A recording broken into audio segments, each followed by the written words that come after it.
Okay, good morning student. मागच्या पिरियडमध्ये मी तुम्हाला समरी रायटिंग किंवा त्या नोट मेकिंग आणि नोट टेकिंगवरचे जे काही ब्रेन स्टॉर्मिंग होती, ते ब्रेन स्टॉर्मिंग म्हटलं म्हणजेच एक प्रकारचं माइंड मॅपिंग कसं करायचं किंवा ते म्हणजे डायग्राम कशी कंप्लीट करायचे नोट मेकिंगचे, तर त्याच्या फोटोकॉपी मी तुम्हाला मागच्या पिरियडमध्ये पाठवल्या होत्या. ते व्यवस्थित लिहून घेतले असेल असं मी समजून घेतो इथे. आता त्यानंतर आपण टर्न होऊ नेक्स्ट कंटेंट म्हटलं म्हणजेच next section 4 at page number 173. Page number 173 उघडा. तेथे हिस्ट्री ऑफ नॉव्हेल आहे. As last year we study means the history of drama. So this year we have to learn history of novel. तर novel म्हटलं म्हणजे कादंबरीचा इतिहास आपल्याला इथे शिकायचा आहे. म्हणजेच कादंबरी केव्हा अस्तित्वात आली, त्यानंतर कोणकोणत्या प्रकारच्या कादंबऱ्या होत्या, कोणकोणते कादंबरीकार फेमस आहे, जगामध्ये कादंबरी केव्हा निघाली किंवा कोणत्या वर्षी पहिली कादंबरी लिहिल्या गेली, याविषयीचा इत्थंभूत इतिहास या कादंबरीचा इथे सांगितलेला आहे. As far as the novel is concern, it is one of the branches of literature. As means there are near about 4 to 5 branches of literature. As means prose, poetry, drama, novel and short stories. Means these are the 5 aspects or the contents of the literature, and novel is one of that. As already we studied the one content drama last year. Now let us see what information is given about the novel here. Look at the page number 173. The 18th century has gifted English literature to entirely new forms which are without any traces in the ancient classical heritage. म्हणजेच 18व्या शतकाने इंग्रजी साहित्याच्या प्राचीन अभिजात संस्कृतीत अस्तित्वात असलेल्या दोन पूर्णपणे नवीन प्रकारांची देणगी दिली.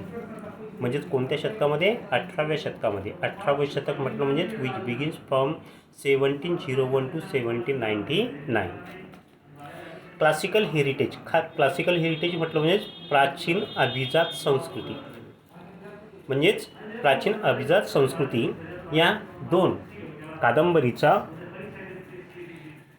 कादंबरीची देणगी त्यावेळेस साहित्याने 18व्या शतकात दिली होती. One of those was the periodical essay. आणि त्यातलं एक म्हटलं म्हणजेच पिरियडिकल एसे. पिरियडिकल म्हटलं म्हणजेच पिरियड वाईज, म्हणजेच त्या कादंबरीतला भाग सांगणे किंवा ती कथा सांगणे. आता नॉव्हेल म्हटलं म्हणजे कादंबरी म्हटलं त्या कादंबरीमध्ये एक कथा सांगितलेली असते आणि त्या कथेमध्ये विशिष्ट असे पात्र असतात. तर त्यातला पहिला प्रकार म्हटलं म्हणजे कोणता? पिरियडिकल एसे म्हटलं म्हणजेच ही जी काही कथा असते, ही कथा डेली एखाद्या वर्तमानपत्रामध्ये प्रसिद्ध होते किंवा हप्त्याला एखाद्या मॅगझिनमध्ये प्रसिद्ध होते किंवा महिन्याला एखादं जे काही मासिक असतं त्या मासिकामध्ये ती म्हणजेच प्रकाशित होत असते. म्हणजेच पिरियड वाईज, म्हणजे विशिष्ट पिरियडनंतर त्याचा दुसरा अंक किंवा पुढचा भाग तिथे पब्लिश केला जात असतो किंवा प्रकाशित केला जात असतो. So it is called as the periodical essay. And the other was novel. आणि दुसरं म्हटलं म्हणजेच काय? नॉव्हेल म्हणजेच एक प्रकारची कादंबरी. म्हणजे हे केव्हा अस्तित्वात आले? 18व्या शतकामध्ये. पिरियडिकल एसे आणि novel. Both of this form especially novel. आता या दोनपैकी म्हणजेच मुख्यत्वे करून novel caught the spirit of the 18th century. Means it has caught the spirit of 18th century. म्हणजे 18व्या शतकामध्ये या एसेने एक प्रकारची आपली अधिसत्ता तिथे निर्माण केली. As the age of intellectual, sentimental and realistic plain and try to instruct the readers which would help them to a more purposeful and various life. म्हणजेच हा जो काही कादंबरीचा प्रकार आहे, म्हणजे त्याच्या उत्पत्तीच्या काळापासून म्हणजे आजपर्यंत एक प्रकारची या नॉव्हेलने तेथे लोकप्रियता मिळवली आणि आजही प्रचलित साहित्यिक शैली म्हणून या नॉव्हेलचा तेथे उल्लेख होतो आहे. म्हणजेच both of this form specially novel caught the spirit of the 18th century. म्हणजे 18व्या शतकातलं जे काही स्पिरिट होतं ते स्पिरिट या नॉव्हेलने तेथे आकर्षित करून घेतलं. अँड रिअलिस्टिक प्लेन, आणि तसंच त्यावेळची जी काही वास्तविक परिस्थिती होती त्या वास्तविक परिस्थितीचंही वर्णन त्या प्रत्येक नॉव्हेलमध्ये दिसून यायचं. And try to instruct the readers. आणि तसंच म्हणजे जे काही वाचक होते त्या वाचकांना त्या नॉव्हेलद्वारे एक प्रकारच्या सूचना पण तिथे केल्या जायच्या, which would help them to a more purposeful, की जे म्हणजेच एक प्रकारचे त्या लोकांना, वाचणाऱ्या लोकांना त्यातल्या सांगितलेल्या गोष्टी तिथे फायदेशीर ठरायच्या. अँड व्हर्च्युअस लाईफ, आणि एक प्रकारचं चांगलं जीवन जगण्यासाठी म्हणजेच त्या कादंबरीचा उपयोग त्या 18व्या शतकातील लोकांना तिथे होऊ लागला. Since the time of its origin, म्हणजेच त्याच्या उत्पत्तीपासून novel has been gaining popularity, म्हणजे उत्पत्तीपासून जेव्हापासून नॉव्हेल अस्तित्वात आलं तेव्हापासून एक प्रकारची या नॉव्हेलला तिथे प्रसिद्धी मिळतच आहे. अँड ग्रोईंग ग्रॅज्युअली, आणि हळूहळू त्यात वाढ पण होत आहे. Today it is recognize as the most dominant literary genre, आणि आज म्हणजेच एक प्रकारची डॉमिनंट म्हणजे प्रचलित किंवा प्रभावी अशी साहित्यिक शैली म्हणून म्हणजेच कादंबरी तेथे अस्तित्वात आलेली आहे. नाव second paragraph. A novel is relatively means long narrative fiction. Fiction म्हटलं म्हणजे स्टोरी. आता म्हणजेच नॉव्हेल कसं असतं, it is relatively long narrative story, म्हणजे एक प्रकारची लांबलचक अशी कथा असते. We describe intimate human experiences, and as far as the story is concern it is describe with the help of the human experiences. मानवाचे जे काही अनुभव असतात, मानवाचे जे काही विचार असतात, किंवा मानवाचे म्हणजेच मनुष्याचे जे काही अनुभव असतात ते अनुभव या फॉर्मद्वारे ते सांगितले जातात, म्हणजे कादंबरीद्वारे ते सांगितले जातात. And as far as the form of this novel was concern it is just like a prose form, म्हणजे जसे आपले धडे असतात तसल्याच प्रकारच्या धड्याचा फॉर्म या कादंबरीचा असतो, म्हणजे त्या लेखनाची style. The present English word novel is derived from the Italian novella, means the present word novel is belong from the original Italian word novellia. म्हणजेच नॉव्हेला म्हटलं म्हणजे हा इटालियन शब्द आहे, त्या इटालियन नॉव्हेला शब्दापासून हा नॉव्हेल शब्द तिथे आलेला आहे.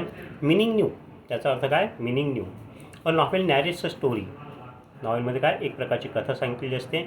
Which embellishing it with more details of time, की म्हणजेच त्या स्टोरीमध्ये म्हणजे एक प्रकारचा more details of time, place, nature, people and their minds, their gestures and their activities. म्हणजे जे काही लोक असतात ते लोक, त्यांचे आचार विचार, त्यानंतर त्यांचे हावभाव, त्यांच्या काम करण्याच्या पद्धती किंवा त्यांच्या कृती, तसंच म्हणजेच ठिकाण, त्यानंतर निसर्ग आणि एक प्रकारचं त्या पिरियडमधले लोक, म्हणजेच याविषयीची माहिती त्या नॉव्हेलमध्ये सांगितलेली असते. It creates the picture of the society of that time, आणि तसंच प्रत्येक नॉव्हेल काय करतो आहे की त्यांच्या त्या पिरियडची जी काही सोसायटी असते, समाज असते, त्या समाजाचं वर्णन त्या नॉव्हेलमध्ये, त्या कादंबरीमध्ये सांगितलेलं असतं. Novel makes life easier to understand than in drama and poetry. Means another form of the literature is drama and poetry, and through the drama and poetry means the dramatist or the poet tried to focus on the life.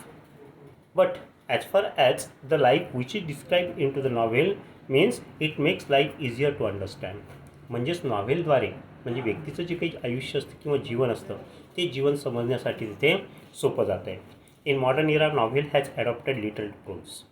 परंतु म्हणजेच पहिली कादंबरीचे भाग कसे होते, एक प्रकारचं नाट्यमय स्वरूप त्यांना होतं, किंवा कवितेच्या भाषेमध्ये कविता जशी असते, राईम वगैरे असतात, तसल्या प्रकारचे नॉव्हेल पूर्वीचे होते. परंतु आताचे हे जे काही नॉव्हेल्स आहेत ते कसे आहेत, जसा आपला एखादा धडा असतो त्या धड्यामध्ये विशिष्ट माहिती दिलेली असते, तसल्या प्रकारची स्टोरी, तसल्या प्रकारची गोष्ट त्या नॉव्हेलमध्ये म्हणजेच त्या पद्य स्वरूपात सध्या म्हणजे मांडण्यात येत आहे.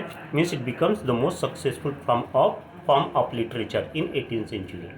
आणि 18व्या शतकामध्ये म्हणजे एक प्रकारचा साहित्याची प्रमुख शैली म्हणून नॉव्हेल तेथे अस्तित्वात आलेलं आहे. The novel, next paragraph. The novel as a literary genre म्हणजे साहित्यिक शैली has history of about 2000 years. आता या नॉव्हेलला जवळजवळ 2000 वर्षाचा इतिहास आहे. Among the early precursors of novels म्हटलं म्हणजेच प्रिकर्सर्स, पूर्वी अस्तित्वात असलेली एखादी गोष्ट आणि त्या गोष्टीवर तेथे नॉव्हेल लिहिलं जायचं. So among the early precursors of novel a collection of tales, म्हणजेच त्यामध्ये एक प्रकारचं कलेक्शन असायचं, गोष्टी म्हणजेच निरनिराळ्या बऱ्याचशा गोष्टी त्या नॉव्हेलमध्ये तेथे असायच्या. And it is known as Greek romances dating from the 2nd to 6th century. म्हणजेच 2ऱ्या ते 6व्या शतकापर्यंत जे काही ग्रीक रोमन्स होते त्या ग्रीक रोमनने लिहिलेल्या ज्या काही कादंबऱ्या होत्या त्या कादंबऱ्यामध्ये म्हणजे एक प्रकारचे स्टोरीचं कलेक्शन असायचं. म्हणजे एखादं पुस्तक तुम्ही वाचायला घ्या, चॅप्टर वाईज दिलेली असतात बघा ती स्टोरी, आणि that is called as the collection tales म्हटलं story, the collection of tales. आणि म्हणजेच ह्या ज्या काही जुन्या कादंबऱ्या आहेत त्या जुन्या कादंबरीची सुरुवात केव्हापासून झालेली आहे? 2ऱ्या शतकापासून तर ते 6व्या शतकापर्यंत. So this imaginative and delightful stories of ideal love.